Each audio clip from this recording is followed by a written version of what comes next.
This video is going to cover how to make your very own scraping tool from a loop tool. What we're going to do is take some fine gauge wire. In this case, I've got some 21 gauge wire here, or 24 I guess. 24 or smaller will work. If it's thicker than that, it tends to be a little too hard to work with, too hard to bend around your loop tool. Remember that in wire gauge, as the number increases, the wire gets thinner. So 28 would be thinner than 24, for example. You'll need about 3 feet of wire, which is going to feel like an awful lot, but it's a lot of surface area. So we'll just snip that.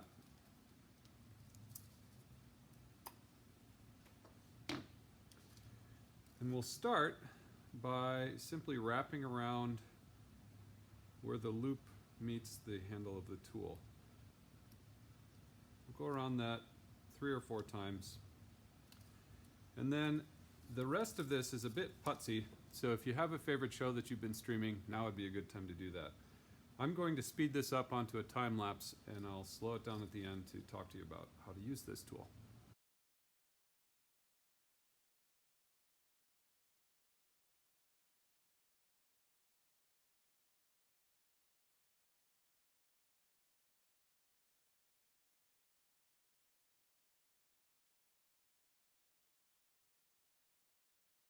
So the wrapping of this wire is complete. I'll give you a close-up view here. You can see that on the back and sides, my wraps are not quite as tight as they are on the top edge. This is the edge you're going to be using the most, so it's most important that the spacing is fairly even along that edge.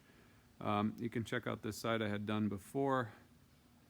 Here it was a circle, so there is some possibility I would use this edge as well. See how you use this tool? I affectionately dubbed this tool the life changer. This was showed to me by one of my graduate professors, Pete Pinnell. He uses these tools quite a bit, and they're really, really fantastic for shaping and carving pieces once they're leather hard. The wire will eventually wear out and break, at which point you just wrap it again. The wire can be bought at hardware stores. I think I got this at a hobby craft shop. But it works for a really long time and it works really effectively. The reason that you want to wrap your tools like this is that otherwise you'll be scraping away at your piece, and without the wrapping, the loop tool will have a tendency to gouge deeper than you want it to, exactly when you don't want it to. By doing this, it will remove a consistent amount of clay with each swipe. It works similarly to a serrated rib as far as refining a form, except it's a little bit easier to hang on to because it has this handle. Alright, I hope this tool works well for you, and I'll give you a more in-depth demonstration of what you can do with it in my refining forms video. Happy making!